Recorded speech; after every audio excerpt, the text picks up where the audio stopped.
Mga kapatid, magandang hapon po sa inyong lahat.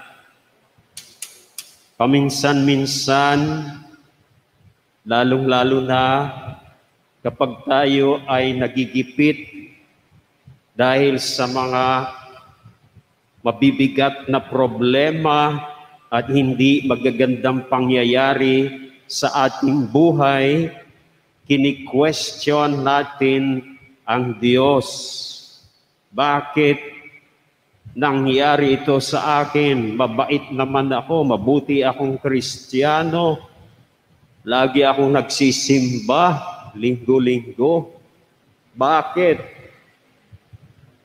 At ang ating pagki-question ay mauuwi sa pagsisisi. Sinisisi natin ang Diyos sa mga nangyayari sa atin. At sa bandang huli, mawawala ang ating pananampalataya sa Kanya. Ang ating mahal na Birheng Maria ay kadalasan ang nakamit sa buhay ay mga pagdurusa na nagdala sa Kanya ng napakaraming hapis o sa English, sorrows. Kaya siya'y tinagurian na Our Lady of Sorrows o ang ating mahal na Birhen ng mga hapis. At ngayong araw, ating ginugunita si Maria sa ganitong titulo, Our Lady of Sorrows o ang ating mahal na Birhen ng mga hapis. Siyempre, maraming hapis ang dinanas ni Maria. Pero nangingibabaw yung tinatawag nating 7 major sorrows of Mary. Ang mabibigat na hapis, 7 mabibigat na hapis ni Maria. At ano-ano ang mga ito? Ulitin natin, nabanggit na kanina, alam na ninyo, no? Ang una ay ang hula ni Propeta Simeon na isang balaraw ang tatagos sa puso ni Maria. Ikalawa, ang mabilisang pagtakas ni Maria at Jose para iligtas ang kanilang sanggol na si Jesus dahil gustong patayin ni Herodes. Pangalawa yon. Pangatlo, ang pagkawala ng Ninyo Jesus sa templo.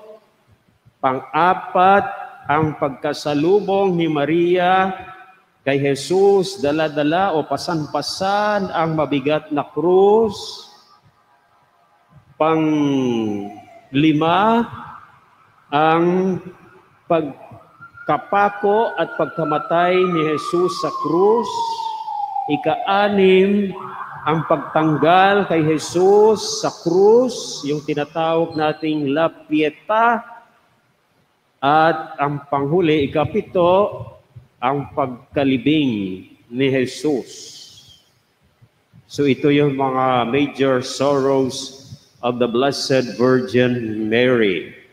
At ang nabanggit sa Ebanghelyo ay yung una sa 7 hapis ni Maria, ang propesya, the prophecy of Simeon, that a sword will pierce her heart dahil ang kanyang anak ay nakatalaga para sa ikapapahamak at ikaliligtas ng marami sa Israel at isang tanda na hahamakin ng marami.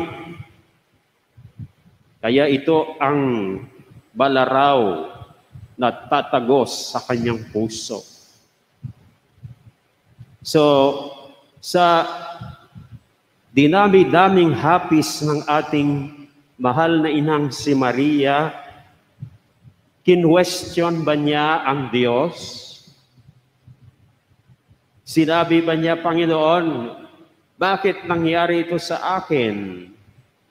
Akala ko ako'y ina ng Diyos. Ay bakit nangyayari ito sa akin? Ginawa ba niya yon? Hindi. Sinisi ba niya ang Diyos? Hindi. Nawala ba ang kanyang pananampalataya sa Diyos? Hindi. So anong ginawa ni Maria? Tinanggap niya ng maluwag sa kalooban ang lahat ng hapis sa kanyang buhay at inialay niya ito bilang pakikibahagi sa pagpapakasakit ng ating Panginoon. Kaya ito ay nagdala sa atin ng kabutihan. Ito ay nakatulong para makamit natin ang ating kaligtasan. So sana tulad ni Maria, mahal na birhen ng mga hapis, sa mga hapis na darating sa ating buhay, sana hindi natin questionin ang Diyos, sisihin ang Diyos, mawawala dahil nagtampo tayo, mawawala ang ating pananampalataya sa Kanya. At kahit na napakaraming hapis ang dumating sa kanyang buhay, sinikap niya na hindi magdulot ng hapis sa iba. So ito yung dalawang hamon sa atin mga kapatid. So doon sa panghuli, na sana hindi tayo magdadala ng hapis sa buhay ng iba. Titingnan natin ngayon ang mga nangyayari sa ating kapaligiran.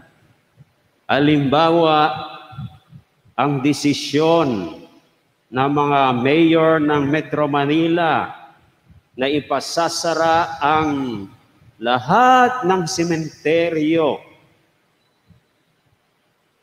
4 na araw bago ang undas at 4 na araw pagkatapos ng undas.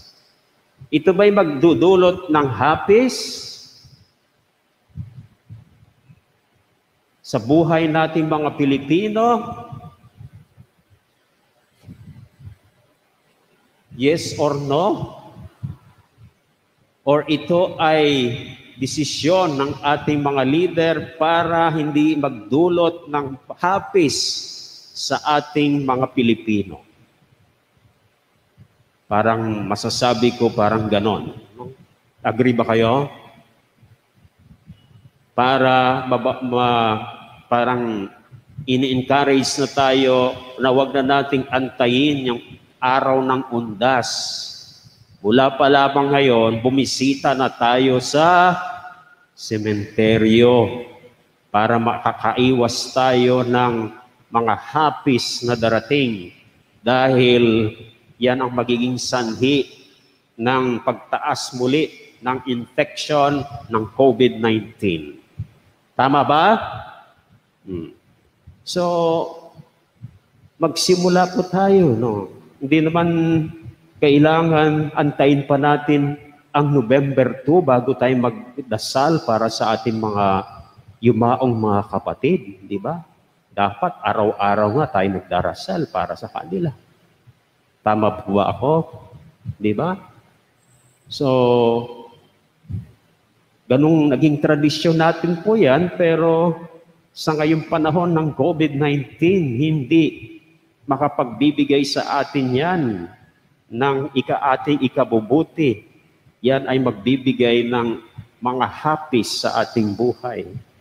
So marami pa ang ating mga balitang narinig, pero yan ang isang halimbawa kung saan may apply natin ang mga aral na ating makukuha sa ating mahal na ina, Our Lady of Sorrows. So sana tulad niya, tanggapin natin ng maluwag sa kalooban ang mga hapis na dumarating sa ating buhay at ialay ito bilang pakikibahagi sa sufferings of our Lord. At ikalawa, sana kahit na may dumarating na hapis sa ating buhay, sikapin nating hindi tayo magdudulot ng hapis sa buhay ng ibang tao.